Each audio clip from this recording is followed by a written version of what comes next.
আসসালামু আলাইকুম।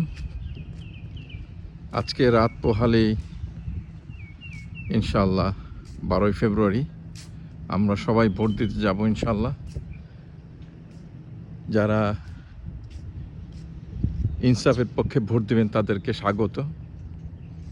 আশা করি সবাই ইনসাফের পক্ষে থাকবেন, হাদির পক্ষে থাকবেন। হাদিকে ধারণ করে আমাদেরকে দেশটাকে গড়তে হবে। আর এই হাদিকে যদি জিতাইতে হয় তাহলে আমাদেরকে ইনসাফে ভোট দিতে হবে। ভোট দিতে হবে দাঁড়িপাল্লায় ইনশাআল্লাহ।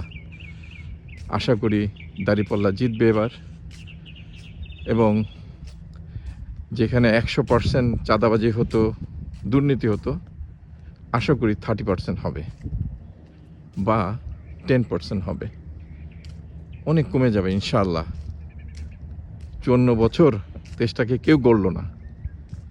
এবার যদি ছাত্রদের, ইয়াংদের হাত ধরে হাদির চিন্তাভাবনাকে মনে রেখে দেশটাকে গড়া যায়, তবে আমরা এবং আমাদের দেশকে নিয়ে মাথা উঁচু করে এই পৃথিবীতে বাঁচতে পারবো ইনশাআল্লাহ।